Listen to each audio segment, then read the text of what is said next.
رحمۃ اللہ جی میرے بھائی، میں نے کل چھوڑ دیا تھا کہ فرق یہ ہے، اس لیے تاکہ آپ کو ضرورت ہو آپ سوال کریں کہ فرق کیا ہے دیوبندی بریلوی اور اہل حدیث میں۔ فرق سنیے، دیوبندی بریلوی دونوں مقلد ہیں، اہل حدیث کسی کی بھی تقلید نہیں کرتا، نہ باپ کی نہ امام کی، کسی کی بھی تقلید نہیں کرتا، ایک تو کرتا نہیں، دوسرا اب دیوبندیوں کے ہاں دیکھیں، ہم کرتے نہیں ہیں اور وہ کہتے ہیں تقلید واجب ہے، جیسا کہ اشرف علی تھانوی صاحب نے تقلید کے رسالے میں لکھا، جیسا کہ محمود الحسن صاحب نے فرمایا کہ ہم پر ہمارے امام کی تقلید واجب ہے، جیسا کہ زکریا صاحب نے فضائل اعمال کے اندر کہا، محمود الحسن دیوبندی نے تقریر ترمذی میں کہا، تو ہم تقلید کرتے ہی نہیں ہیں، اور ان کے نزدیک تقلید کرنا کیا ہے؟ وہ واجب ہے۔ مقلدوں کے ہاں یا بعض فقہا کے ہاں فرض کے بعد کا جو درجہ ہے وہ واجب کا درجہ ہے۔ اچھا جی، ہمارا اور ان کا فرق کیا ہے؟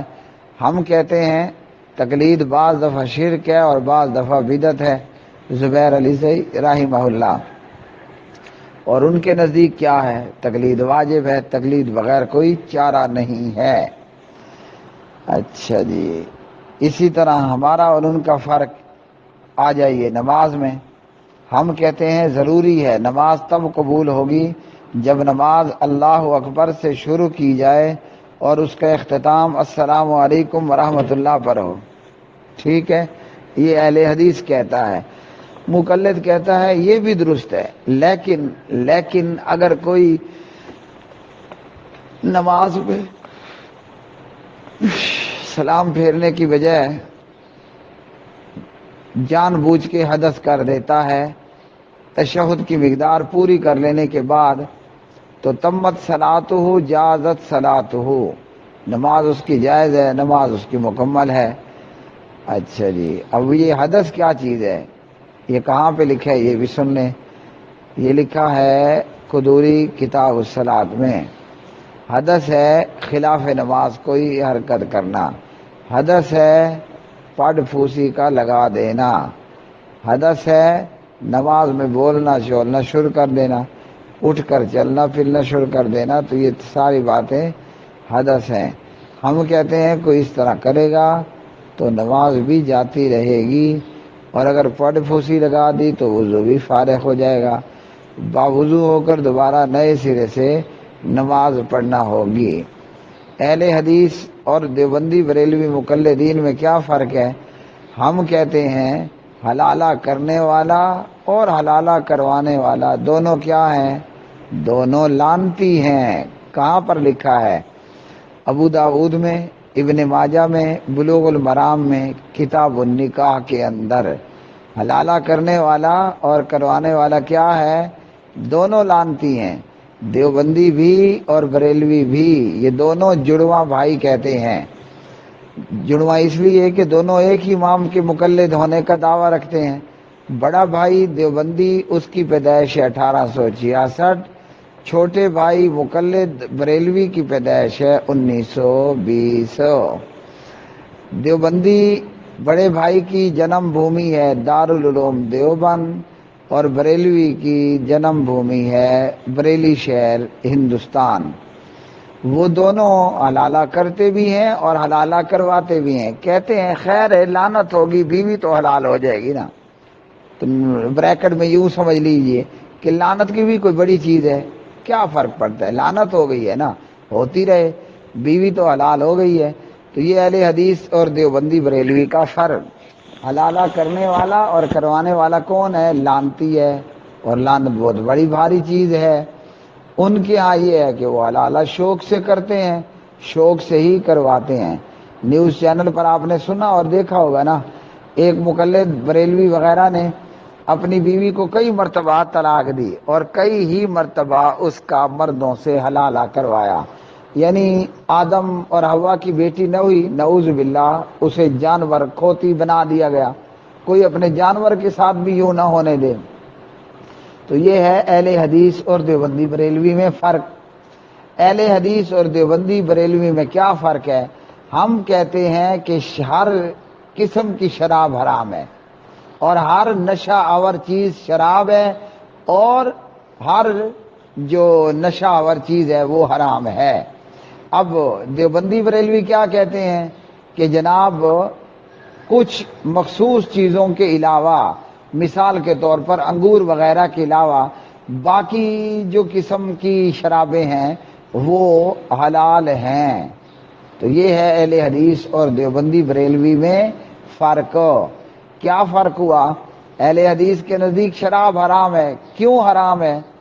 کہ ابن ماجہ کتاب الفتن ہے، نبی علیہ السلام نے فرمایا لوگ شراب پئیں گے، اس کا نام تبدیل کر لیں گے، اور لوگ گاجے باجے اور موسیقی کے آلات کو بنائیں گے اور سنیں گے، ایسے لوگوں کو اللہ تعالیٰ زمین میں دھنسا دے گا، ایسے لوگوں میں سے کئیوں کو اللہ تعالیٰ بندر اور خنزیر بنا دے گا۔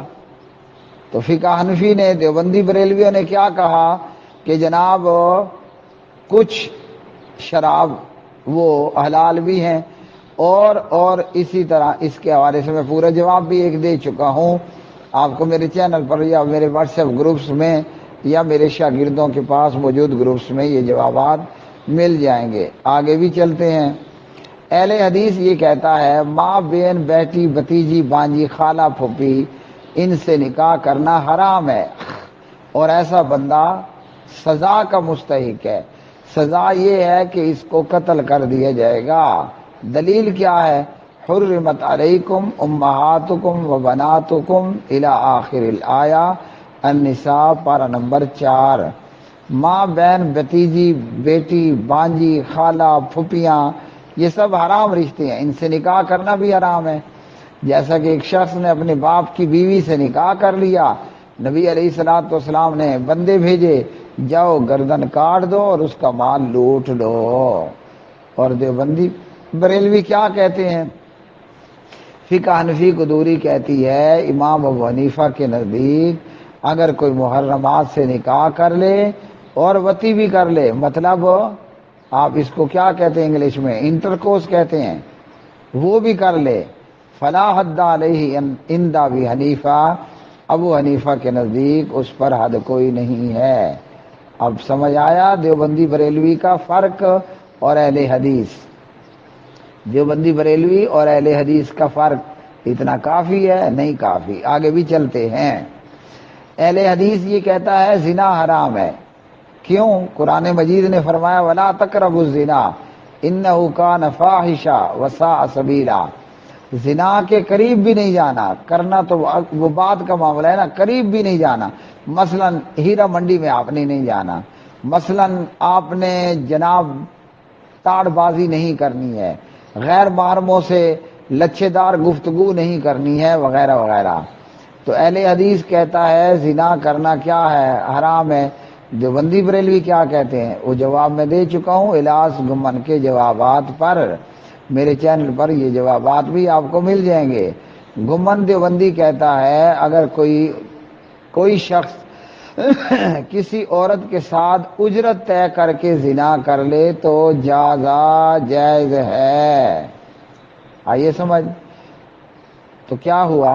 ان کے نزدیک زنا بھی حلال ہو گیا۔ کیا ہوا؟ زنا حلال ہو گیا اور یہ جائز ہو گیا، جبکہ اہل حدیث کے نزدیک کیا ہے کہ یہ حرام ہے، اور جو اس حرام کا ارتکاب پکڑے گا سزا کیا ہوگی؟ اللہ تعالیٰ سب کو بچا لے۔ سزا یہ ہوگی کہ شادی شدہ ہے تو پتھر مار مار کے ہلاک کر دو، غیر شادی شدہ ہے تو 100 کوڑے مار کے چمڑی اتار کے رکھ دو، 100 کوڑے لگا کر چمڑی ادھیڑ کے رکھ دو۔ اہل حدیث کے نزدیک صحابہ سب کے سب عادل ہیں، اور صحابہ سب کے سب رتبے اور مقام والے ہیں۔ ان کے نزدیک کیا ہے؟ دیوبندی بریلوی کے نزدیک کچھ صحابہ غیر فقیہ نہ سمجھ ہیں، نعوذ باللہ، جیسے حضرت ابو ہریرہ رضی اللہ تعالی عنہ، جیسے کچھ اور صحابہ۔ اچھا جی، یہ کافی ہے؟ کوئی کافی نہیں، آگے کو چلتے ہیں۔ اہل حدیث کے نزدیک یہ ہے کہ لونڈے بازی کرنا حرام ہے۔ ہاں، کیا کرنا ہے؟ لونڈے بازی حرام ہے۔ اللہ تعالیٰ نے لوط علیہ السلام کی قوم کو عذاب دیا اور ایسا عذاب دیا کہ ان کی بستی الٹ کر مار دی گئی اور ان پر پتھروں سے بارش برسائی گئی۔ جرم کیا تھا؟ وہ لونڈے باز تھے، وہ لونڈے باز سے، مرد مرد سے، لڑکا لڑکے سے بدفعلی کرتا تھا۔ فقہ حنفی دیوبندی بریلوی قدوری کتاب الحدود کہتی ہے امام ابو حنیفہ کے نزدیک اگر کوئی قوم لوط کا عمل کر لے فلا حد علیہ عند ابی حنیفہ۔ یہ ہے اہل حدیث اور دیوبندی بریلوی میں فرق۔ ایک فرق عقیدے کا بھی سن لیں۔ اہل حدیث کہتے ہیں الرحمن علی العرش استویٰ، رحمان عرش پر مستوی ہوا۔ کیسے ہوا؟ جیسے اس کی شان کے لائق ہے، اس کا استواء معلوم ہے، اس کی کیفیت مجہول ہے، اس متعلق سوال کرنا بدعت ہے۔ اور دیوبندی بریلوی کیا کہتے ہیں؟ وہ وحدت الوجود کا، وحدت الشہود کا، حلول جلول کا عقیدہ رکھتے ہیں، اور یہ عقیدہ رکھنا کفریہ ہے۔ یہ عقیدہ رکھنا کفریہ ہے۔ آپ کو جتنے وجود نظر آ رہے ہیں، جو نظر آ رہا ہے، در حقیقت یہ اللہ ہی کے وجود کی مختلف شکلیں ہیں۔ جو نظر آ رہا ہے حقیقت میں تو یہ بندہ ہے، حقیقت میں گمن ہے، اور دیکھنے میں گمن ہے بلکہ اور حقیقت میں یہ اللہ ہے۔ نعوذ باللہ من ذالک۔ آگے چلیے، آگے بھی چلتے ہیں۔ جو بندہ کسی جانور کے ساتھ بدفعلی کر لے، اہل حدیث یہ کہتا ہے کہ اس بندے کو بھی مار دو، جانور کو بھی ہلاک کر دو۔ دیوبندی بریلوی کیا کہتے ہیں؟ فقہ حنفی قدوری کتاب الحدود ہے، جو کسی بہیمہ، کسی جانور کے ساتھ بدفعلی کر لے فلا حد علیہ عند ابی حنیفہ، ابو حنیفہ صاحب کے نزدیک اس پہ حد کوئی نہیں ہے۔ لا حول ولا قوت الا باللہ۔ اور بھی اس طرح میرے پیارے بھائی بہت ساری باتیں ہیں اور بہت ساری چیزیں ہیں۔ اچھا، ایک اور فرق بھی سن لیجئے۔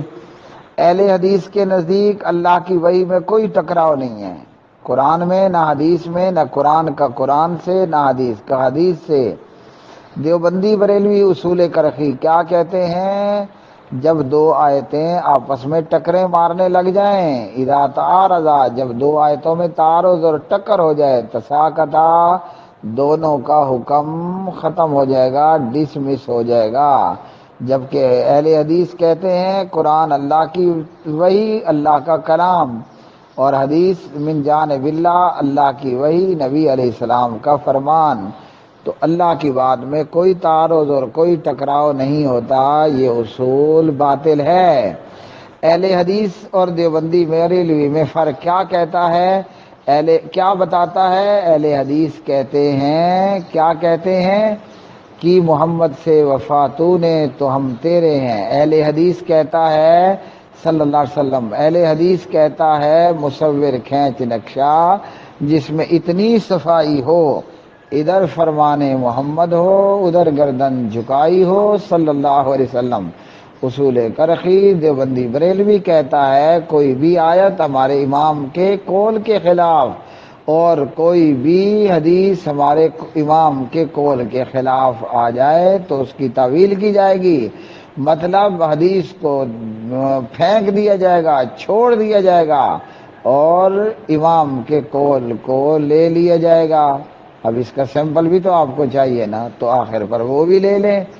زکریا صاحب فضائل اعمال میں لکھتے ہیں صحابی کو تیروں پہ تیر لگتے رہے، وہ نماز پڑھتا رہا۔ اب یہ کیا ہے؟ یہ حدیث ہے۔ اور زکریا دیوبندی کیا کہتا ہے؟ ہمارے امام اعظم کے نزدیک خون نکلنے سے وضو ٹوٹ جاتا ہے۔ اہل حدیث کہتا ہے کوئی وضو نہیں ٹوٹتا، تیروں کی پوری بارش ہو جائے۔ جب صحابی کا وضو نہیں ٹوٹا تو وہابی کا وضو کیوں ٹوٹے گا؟ ہے نا؟ جب صحابی کا وضو نہیں ٹوٹا تو وہابی کا وضو کیوں ٹوٹے گا؟ دیکھا نا، حدیث کو چھوڑ دیا، امام کے قول کو لے لیا۔ دیوبندی بریلویوں میں کسر بس اتنی رہ گئی تھی کہ انہوں نے کلمے میں امام کا نام نہیں لگایا، ہاں جی، جبکہ یہ بھی بعض جگہوں پر موجود ہے۔ جیسے اہل حدیث عالم اور خطیب سید معراج ربانی اپنے ایک بیان غالباً قادیانی ہی کافر کیوں میں فرماتے ہیں، اشرف علی کو ایک کہنے والے نے نعوذ باللہ، میں اس سے پہلے کہہ دوں نقل کفر کفر نہ باشد، پھر بھی استغفر اللہ نعوذ باللہ یہ بتاتے اور سناتے ہوئے اشرف علی سے کہنے والے نے کہا، حضرت میں نے خواب میں دیکھا کہ میں کہہ رہا ہوں لا الہ الا اللہ اشرف علی رسول اللہ نعوذ باللہ۔ کہا کوئی بات نہیں ہے، کوئی بات نہیں ہے، کوئی فرق نہیں پڑتا۔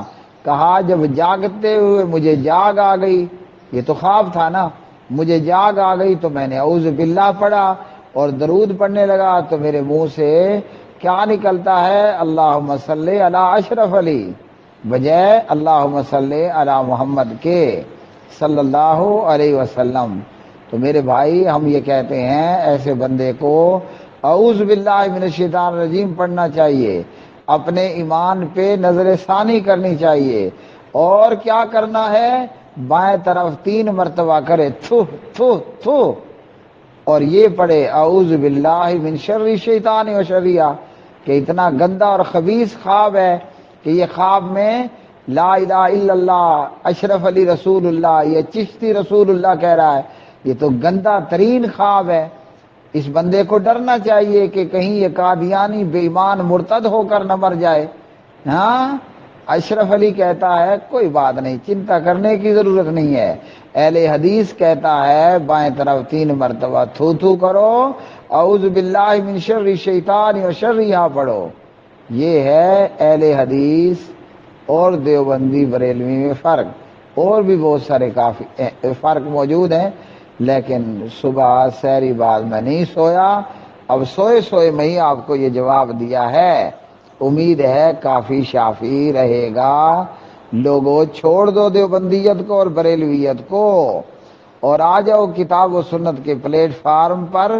یہی ان ھذا صراطی مستقیمہ ہے، یہی ترکت فیکم امرین ہے، یہی الیوم اکملت لکم دینکم ہے، اور یہی جنت کا زینہ اور جنت کی سیڑھی ہے۔